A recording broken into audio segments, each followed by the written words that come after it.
Coming up on today's Locked On Dodgers, Silver Slugger finalists were announced. Mookie Betts played some basketball, and some people maybe had some issue with that. And Brusdar Graterol, trade candidate or closer candidate. That's what's on tap, so make sure to keep it Locked On Dodgers. You are Locked On Dodgers, your daily Los Angeles Dodgers podcast. Part of the Locked On Podcast Network, your team every day.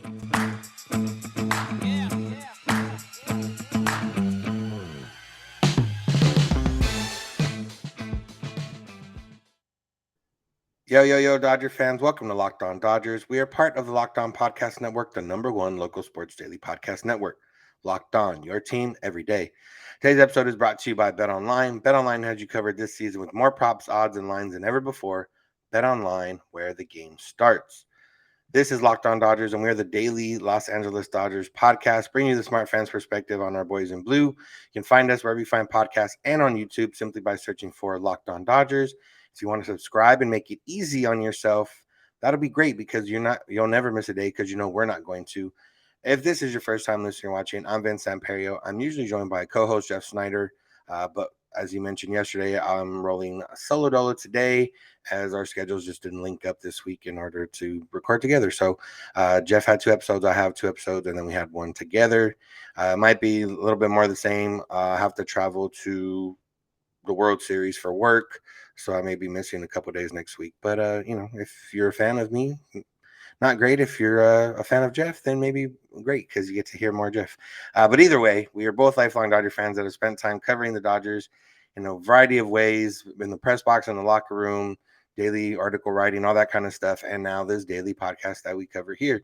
So we're not quite insiders, but we do bring you the smart fans perspective on our boys in blue every weekday morning. And today we're here to talk about the Dodgers for a few different reasons. And yeah, that's where we're going to start. We're going to start with Silver Slugger finalists.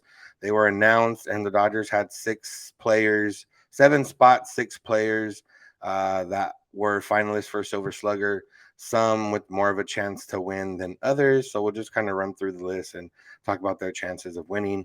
We'll start at first base, where Freddie Freeman was one of the – they announced 5 finalists for all these. So, there's some that shouldn't be finalists, realistically, we know they're not going to win. But that's where we're at here. Freddie Freeman is a finalist for National League Silver Slugger at first base.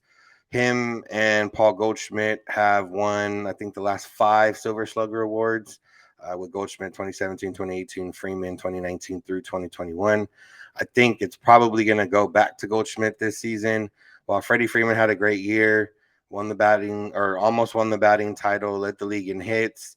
Home runs were down a little bit, and Paul Goldschmidt, up until the last month of the season, was having a almost unanimous MVP season, and then maybe now he's going to have to fight a little bit more for those MVP votes, and it's going to be a little bit closer race. But Paul Goldschmidt will probably take this one over there at first base. Pete Alonso, Matt Olson, Christian Walker, all solid, but none of them had seasons as good as Freddie or Paul Goldschmidt.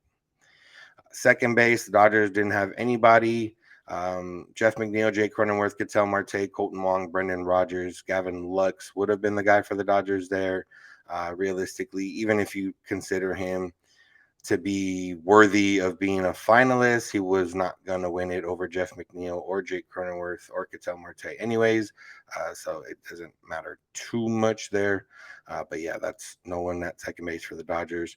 Third base, there was only 4 candidates, which I would imagine means there was only 4 people that received votes.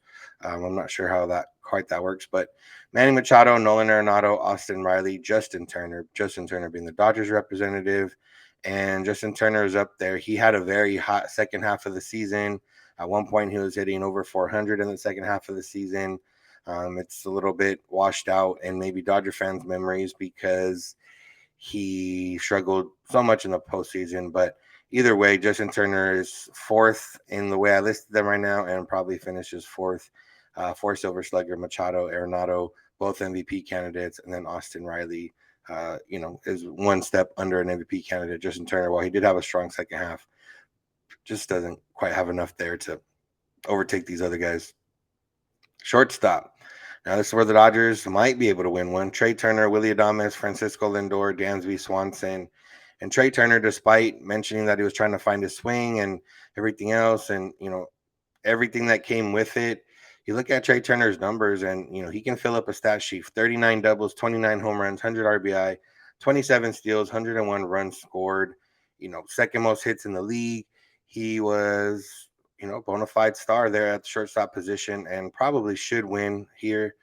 Dansby Swanson had his best offensive season of his career, but even then, doesn't really not quite up to snuff as some of these other guys. Francisco Lindor made good on that Mets contract in year 2. 26 homers, 107 RBI. I guess there's a chance he could take it depending on how these voters like to look at hitting and, whatever the case is. And then Willy Adames, somebody that Jeff talked about as a potential trade candidate for the Dodgers. He also is on here. 31 homers, 98 RBIs. Probably not going to beat out Turner or Lindor, but it's very well possible. But yeah, this is where I think the Dodgers will win one.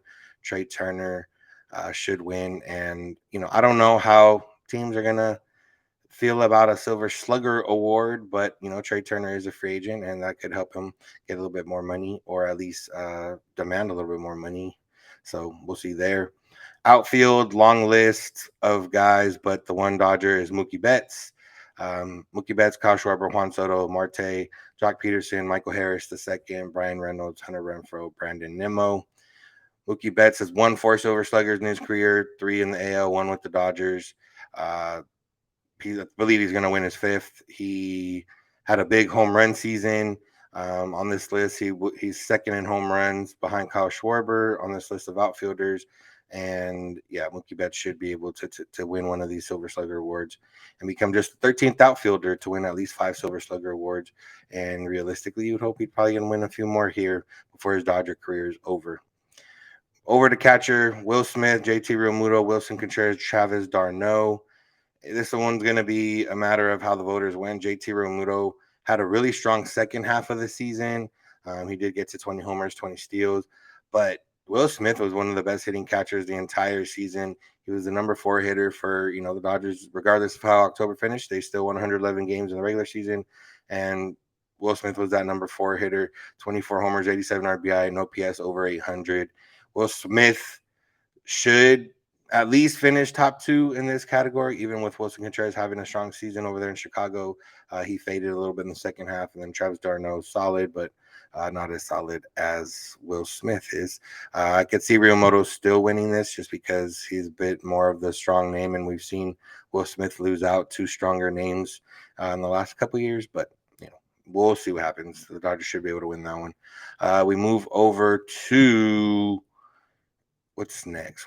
Move over to DH. Justin Turner is also on this list for DH. He's third base and DH finalist.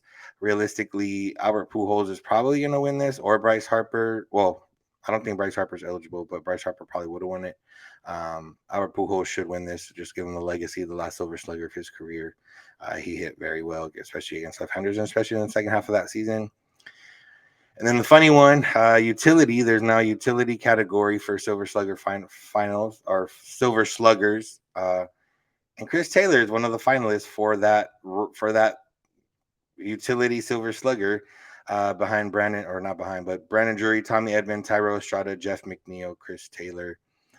Chris Taylor had one of his worst offensive seasons since becoming a full-time guy for the Dodgers. He struck out a lot. He didn't really have too many, counting numbers. I'm sure, he probably got some votes based on previous. Everyone knows him as a utility guy. And, if he didn't dig too deep into the numbers, I could see you putting Chris Taylor on the ballot. But realistically, he probably is not going to win this. Jeff McNeil, Brandon Drury, Tommy Edman all have better cases. And Thairo Estrada, I think even Thairo Estrada has a better case than Chris Taylor. So yeah, Chris Taylor's on here, but I don't expect him to win. And that's all the Dodgers Silver Slugger finalists. Now we're going to talk about Mookie Betts and playing basketball and why some people had an issue with that. But first, let's talk about BetOnline, because BetOnline is your number one source for betting football and the start of the new basketball season. Find all the latest player developments, team matchups, news, podcasts, and in-depth analysis on every game. And as always, BetOnline remains your continued source for all your sports wagering information with live betting and up-to-the-minute scores for every sport out there. The fastest and easiest way to check in on all your favorite games and events, including MLB, MMA, boxing, and golf. Head to the website today on your laptop or mobile device to learn more. BetOnline, where the game starts. All right, so there was some photos and videos of Mookie Betts practicing with the Memphis Tigers men's basketball team. Mookie putting on an array of moves, putting up some jump shots, whatever the case was. Regular pickup basketball type of workout.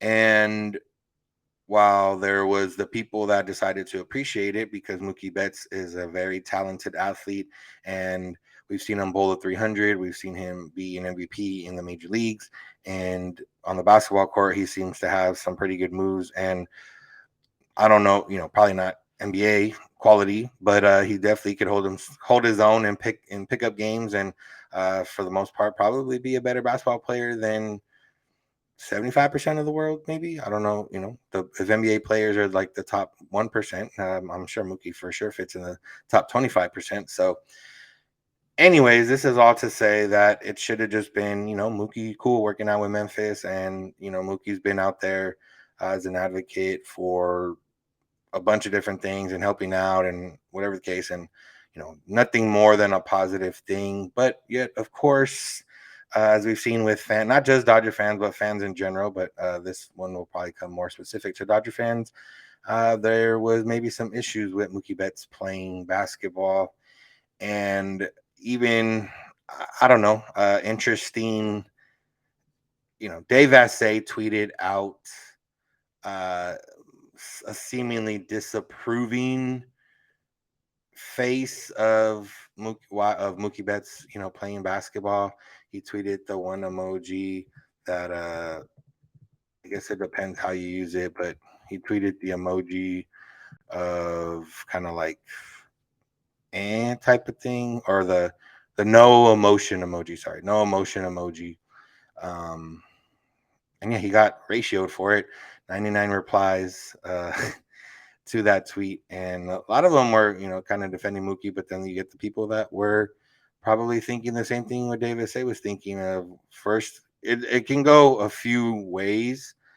Like, why is Mookie Betts playing basketball, risking injury, blah, blah, blah. I don't think that's the reason Dave Vassegh tweeted it out like that. I think he had more of an issue of, I don't know, Mookie being out there and playing basketball out and having everything be out in the open. I guess that's the issue. Like, I don't know exactly, but it seemed that way. And it seemed like very why isn't he in the batting cage type of tweet that we used to see this stuff when, Puig or Jock or whoever would be at Laker games. And we remember fans saying, oh, why aren't they in the batting cage and blah, blah, blah. And it's like, yeah, I don't think they spend 24 hours in the batting cage. So they do have a life. They do, are able to go out and socialize and live that life. And I think that's where it comes for Mookie Betts. I know there's been chatter, Mookie Betts struggling so much in the postseason, and the fact that he was on the Jimmy Kimmel show when the Dodgers had that little break between the regular season and the NLDS, and then he was bowling a 300 and whatever. And I think that's probably part of this, of just like, was Mookie 100% focused on baseball? And it's a silly question to even bring up because obviously Mookie Betts was dedicated to playing for the Dodgers and playing baseball, and going on a talk show or bowling in the morning with your friends or family, whoever it is, or by yourself, doesn't matter. It doesn't matter. It's not distracting them or taking away from them doing anything. Do you really think if Mookie Betts spent those extra 4 or 5 hours that he was on the combined for Jimmy Kimmel show, all the prep, everything else, and bowling, do you really think he would have hit that much better in the postseason? No, I don't think so. It's just a different beast. He didn't hit well, and that's just the way it goes.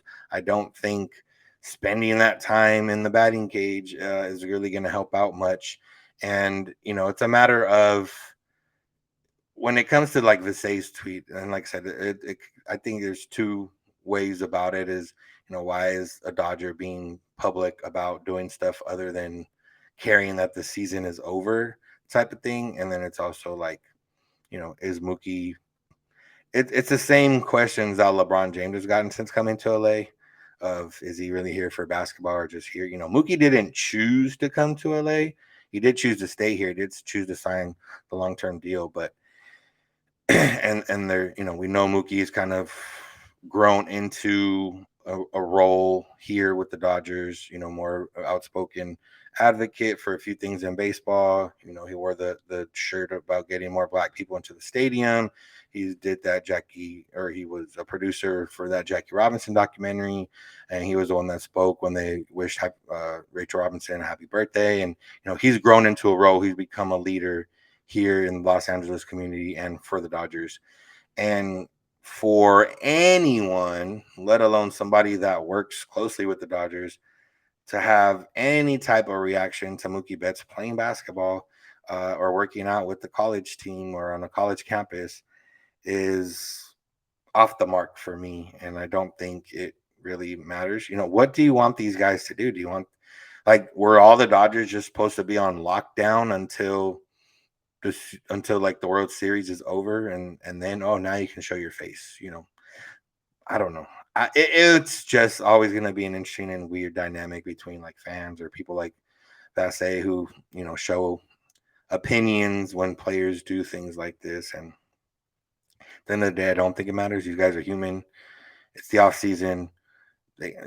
Obviously Mookie Betts playing basketball, yes, he puts himself at a little bit more risk to get hurt, but these guys are going to work out the entire off season. So realistically, in theory, you could get hurt doing anything in the gym or in a weight room, or, if you're running on a treadmill, whatever the case is. And he wasn't necessarily being shown playing competitive basketball. He was just kind of working out.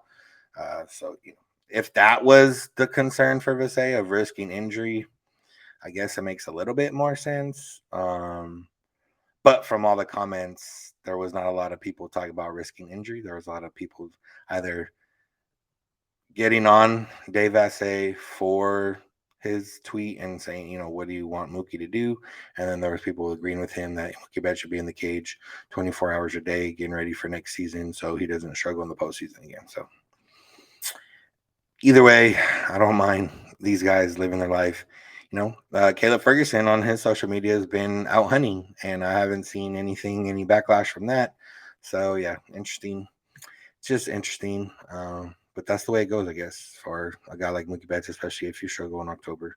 So last thing we're going to talk about is Brusdar Graterol, trade candidate, closer candidate, or he's just going to keep chugging along as someone that fits into the Dodger bullpen. But before we talk about that, let's talk about Locked On Sports today, because they are covering the games that matter the most to the biggest stories in sports. Go beyond the scoreboard and behind the scenes with local experts and insights only Locked On can provide. Locked On Sports today, available on Odyssey, YouTube, and wherever you get podcasts. All right, let's finish up with Brusdar Graterol. And you might be surprised to hear the word trade candidate. And this is not something that necessarily we believe, or, that Jeff and I believe. But, we like to take some thoughts and thought starters from some of these Dodger beat writers or national writers. And just like we talked about Will Smith being a trade candidate the other day, Alden Gonzalez from ESPN also had Brusdar Graterol as a potential trade candidate on that, list of Dodgers offseason questions.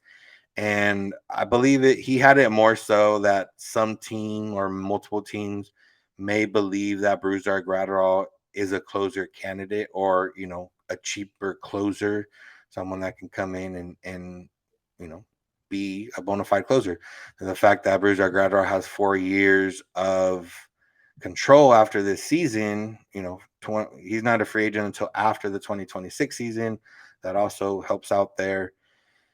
And, this is a guy that when he first came over, we really thought like, oh, yeah, this guy could be the Dodgers closer in waiting. And then we realized that, oh, maybe not, because he doesn't miss too many bats. And for you to have not a successful closer, but closer success can be tied to missing bats and striking out hitters and the success rate. There's a correlation there. Now, Graterol, granted, does things very well, even though he doesn't strike out too many people. He limits hard contact. And while he does get beat by that hard contact, when he does get beat, it's usually by soft contact that finds holes or, a ground ball that squirts through the right side and then a blooper and then, a ground out and then a fly ball. And now he's giving up a run. But for the most part, he's been able to limit hard contact for pretty much his entire career. He has thrown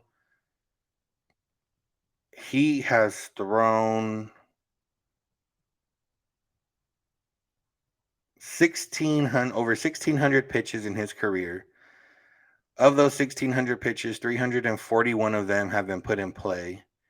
Of those 341, 12 of them have been classified as a barrel, which means the person, hit it over, I believe, 95 miles an hour with a certain launch angle. That's a barrel percentage of 3.5%. The MLB average is 6.7%. So he's almost half of the average in terms of barrel percentage allowed. And for the most part, he's done pretty well for the Dodgers in limiting the hard contact and being pretty effective as a pitcher in general. And it's, interesting because of who he is. And when we've seen Graterol, we saw Graterol get beat in the postseason, and it was by soft contact against the Padres. The one thing that you can look at is that his strikeout percentage has gone up ever since coming to the Dodgers. He had a very low 14.8% strikeout percentage his first season with the Dodgers 2020. That was bottom 7% of the league. Since then, it's got up to 18% in 2021 and then 21.8% in 2022. And what's the average for Major League Baseball? 22.1. So he's right under average for strikeout percentage, which is good. Obviously, average, you'd prefer, above average, but he's right around average. And if that number continues to climb the way it is, he'll be over that 22.1% this season coming up. Now, it's a matter of trade candidate. Is he a trade candidate? And I don't believe he is. I don't think the Dodgers would give up 4 years of Brusdar Graterol. It would have to be something similar to the Will Smith, where what value can they bring in for that? Brusdar Graterol's value to the Dodgers is not as high as Will Smith's was when we talked about it. And realistically, the Dodgers bullpen, based on players they just have currently ready for next season, you got a lot of guys. You got Blake Trinan, Daniel Hudson, Chris Martin, Caleb Ferguson, Yency Almonte, Justin Brule, Victor Gonzalez, Evan Phillips, Alex Vesia. There's 9 names right there of guys that are already under contract for next season. And, that doesn't count if what you do with your starting pitchers. And then you got Phil Bickford as well. He's also on there. And then you got, Walker, who's not going to pitch. You got Julio, Gonsolin, May, Andre Jackson, and then Pepio, Michael Grove. So, those guys, in theory, one of them could be a reliever. So relievers are not going to be hurting for. And it's a matter of what can you get for Brusdar Graterol. And realistically, I don't think you can get much because he's not a proven closer yet. So if he was a proven closer, you might be able to snake some prospects or maybe even a low-end quality starting pitcher or something like that. But he hasn't established himself as a closer. So you're trading for, essentially, at this point, a middle reliever that you think can be a closer and a middle reliever that doesn't miss too many bats. And I don't think there's too much, I don't think the value that on the trade market for Brusdar Graterol would bring back anything significant for the Dodgers to do that, especially since they don't need to get rid of him. They're not going to be saving much money. He's not going to, he's not going to even break $1 million for next season with arbitration. So there's no reason to trade him. Now, moving on from that, can he be a closer candidate? And I think, just by default, yeah, he's a closer candidate for sure. And like I mentioned, for the reasons that I mentioned, he limits hard contact and his strikeout percentage has steadily climbed. Now, even with that, he's still below average in strikeout percentage. And, we've seen closers with very above average strikeout percentages. You go to probably the best quote. Well, yeah, probably the best closer, if not top 3 closers in baseball this year. You look at Edwin Diaz. His strikeout percentage is 50.2%. A little bit of an outlier, highest of his career, yes. But you look at last season, 34.6%. The season before that, 45.9%. Season before that, 39%.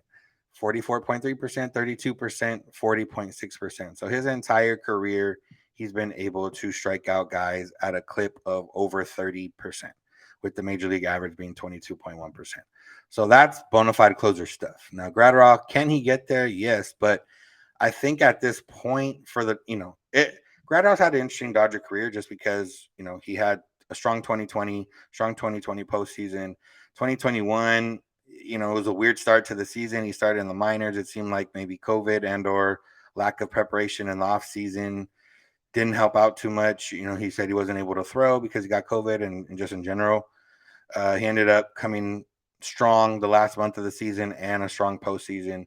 This year, he was just, kind of there, got hurt a couple times, and was a guy. He's a guy that they used in big situations, but not a guy that they necessarily, used to close out games. He had 4 saves this year. Obviously, that Craig Kimbrell, so it was a little bit different, but is he a closer candidate? Yes. Will he be the closer for the Dodgers next year? I don't think they're going to have one person as the closer. So I do think, Graterol will probably get a handful of saves next year, but I don't think he's going to be the closer. But what do you think about Graterol? It's just dependent on how you feel. Yeah, he throws hard, but his pitch mix is, fastball, cutter, slider. He doesn't use his cutter. Cutter came in 2021. He upped that percentage. His sinker percentage was the highest in 2020. It's dropped down.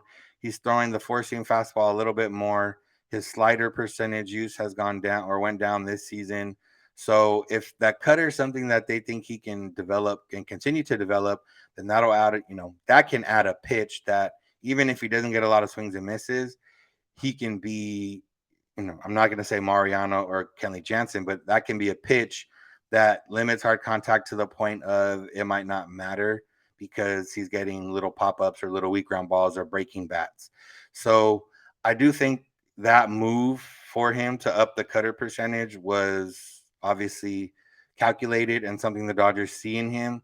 But I still think that unless they went to work and revamped his entire, like, the way he throws, the way he pitches, and his entire mechanics, I don't think he's going to ever be much more than he is. I don't think he'll develop, I don't think he'll ever get to 30% strikeout rate. I do think he'll continue to limit hard contact. I think he's an uncomfortable at bat for a lot of teams, but we've also seen people be able to, time it up. It's 101, 102, 100 miles an hour.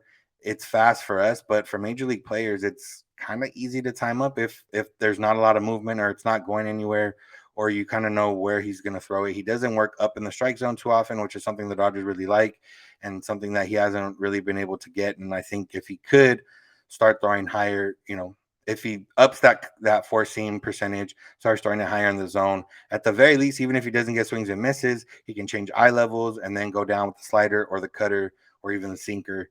So there's a lot of things, and I think this is going to be a big offseason for Graterol to either continue to develop that cutter or work higher in the zone and, develop that slider a little bit more, get a little bit sharper bite on it, get guys to be able to swing and miss where you can throw it, it starts down the middle, breaks off into a ball, but the guy swings at it and, you're able to get those swings and misses. So Brusdar Graterol trade candidate, no. Closer candidate, yes. But I don't think Dodgers will have a set closer anyways in 2023. So he'll just be one of those guys that can get the save opportunity or can come in at any point after the fifth inning. So that's what I think about Graterol. Gavin Lux was also mentioned as a potential trade candidate. We'll probably talk about that at some point next week. Jeff loves Gavin Lux, so I want to hear his thoughts there and what he thinks. But that's going to do it for today's episode. Thank y'all for listening. Thank you for making Locked On Dodgers your first listen of the day. For your second listen, check out Locked On Sports Today. They got the biggest stories in sports. Go beyond the scoreboard and behind the scenes with local experts and insights only Locked On can provide. Locked On Sports Today available on Odyssey, YouTube, or wherever you get podcasts. which is also where we're at. Locked On Dodgers, Odyssey, YouTube, or wherever you get podcasts. You can search for Locked On Dodgers on social media, Twitter and Instagram. You can find us there. You can find Jeff on Twitter at Snider. I'm at Vince Samperio. The DMs are open on all those accounts if you need to get hold of us. You can also get a hold of us via email, lockedondodgers@gmail.com, or you can also do voicemail text at 323-863-5625. We're here every weekday morning, and we hope you'll be with us. When you get in your car, or if you're at home, text my device, play podcast, Locked On Dodgers. And remember, you don't have to agree. You just have to listen. Have a good one.